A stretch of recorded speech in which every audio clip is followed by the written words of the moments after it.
What is up guys, Jarv here, back today jumping into Destiny 2. In today's video we're going to take a look at all the best sources to farm out that high stat armor. If you're a solo player, then high stat armor can be one of the most frustrating loot chases in the game, so we're going to break down all the best sources and how you can get your hands on them. Now if you enjoyed the video, be sure to leave a comment and rating down below, and remember to subscribe for more Destiny 2 content. Just over 60% of the viewers on the channel aren't currently subscribed, so be sure to hit that red button and ring that bell to make sure you don't miss an update. But without further delay guys, let's jump into the video.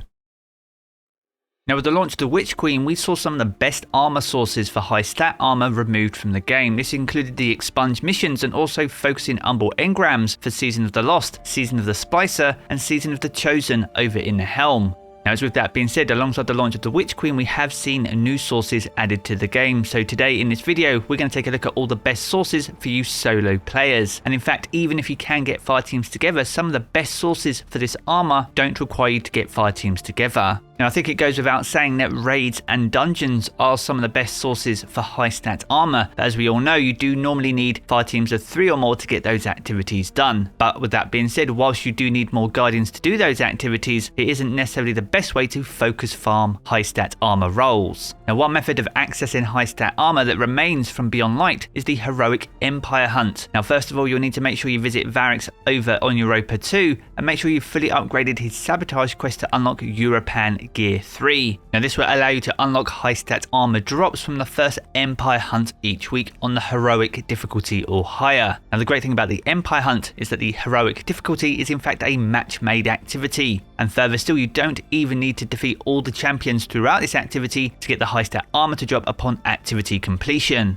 Now next up we're going to look at Prime Engrams. Now each day each character gets 2 Prime Engrams added to their Prime Attunement buff. Now if for any reason you don't play on a particular day, you don't lose those additional Prime Engrams. These are banked and added to an additional day that you do play. Now Prime Engrams are fantastic sources, not just for high power loot, but also high stat armor too. Now Prime Engrams can drop at any time in any activity and have a chance to drop from absolutely any combatant that you defeat. Now additional sources of Prime Engrams can be found from Commander Zavala, the Drifter and Lord Shaxx over in the tower by completing their bounty requirements each week. By completing 8 bounties for these vendors, this will give you an additional Prime Engram, and for the first 5 times that you earn this Engram, this will unlock a random piece of armor each time. The idea here is that it eventually unlocks the unique armor set for each vendor, but in doing so it gives you an opportunity to get high stat armor too. Now any additional drops from these vendors after the first 5 engrams do have a chance to drop weapons as well, with roughly a 50-50 chance between weapons and armor. So even though you may complete 5 rank ups to get those 5 prime engrams, it's still well worth upgrading those vendors to get additional chances at drops of high stat armor. Now another vendor you'll see in a tower from time to time is Lord Saladin and his Iron Banner tournament. Now each time Iron Banner is available, there's a brand new quest and also 4 brand new bounties, each offering pinnacle rewards. Now these pinnacles have fantastic chances of offering high stat Iron Banner armor, and for every 20 Iron Banner tokens that you hand in at Lord Saladin, this also has a chance to drop high stat armor too.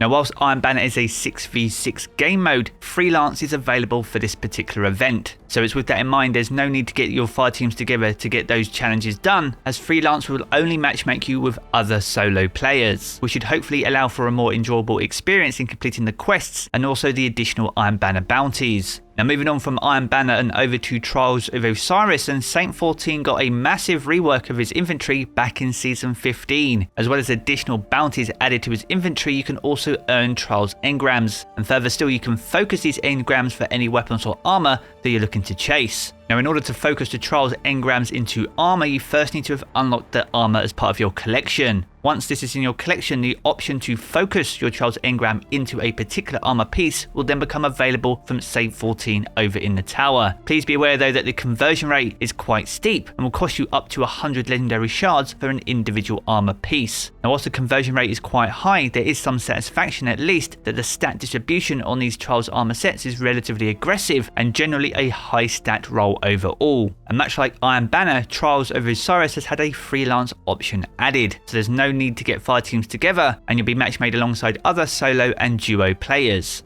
Now next up we're going to move over to the Throne World, which was introduced upon the launch of the Witch Queen, and there are two great sources inside this destination that offer high stat armor. Now in order to gain access to these, you first need to upgrade Finch over in the Throne World, which you can do by completing bounties, patrols, public events, lost sectors, runs of the Wellspring, and any replayable campaign mission. Now one of the unlocks you need is called replayable campaign missions at higher difficulties. Now once you've unlocked this will unlock a weekly mission that also provides an additional source of pinnacle loot, but also is available to run on Hero, Legend and Master difficulty. Now all three of the available difficulties allow high stat armor to drop, with an increasing chance if you increase the difficulty. Now the hero version of the weekly mission is the easiest option available. It has a rare chance to drop high stat armor, but more importantly it's also a match made option. So once again, if you can't get fire teams together, then running the weekly mission on the hero difficulty will still at least have a chance not just to drop high stat armor, but also Ascendant Alloy. But naturally, if you can get a few friends together, then you are only going to increase your chances not just for high stat armor, but also additional drops of Ascendant Alloy too. Now another upgrade you can get from Finch is called the Wellspring higher difficulties. Now unlike the weekly mission, this will only unlock a master version of the Wellspring activity. Now the normal version of Wellspring is match made, has a chance not just to drop the weapons but also the seasonal armor alongside any exotic weapon patterns if you're still chasing down those exotic glaives. But much like the weekly mission, if you can get fire teams together and run this on the harder difficulty, whilst this isn't match made, you'll be greatly increasing your chances of weapons, more importantly high stat armor, which are both common, those exotic weapon patterns, and also additional sources of Ascendant Alloy. Now moving on from Witch Queen and into seasonal content and Season of the Risen, and this is where some of the best sources of high stat armor is available. Now if we head over to the war table over in the Helm, you'll notice there's some upgrades you can make to the war table itself. Now to unlock these upgrades you'll need some insight, and these can be earned via some of the seasonal challenges each and every week. Now by completing that challenge you'll be granted a single insight consumable that you can use on any upgrade that you like, as long as you've completed the relevant weekly quest.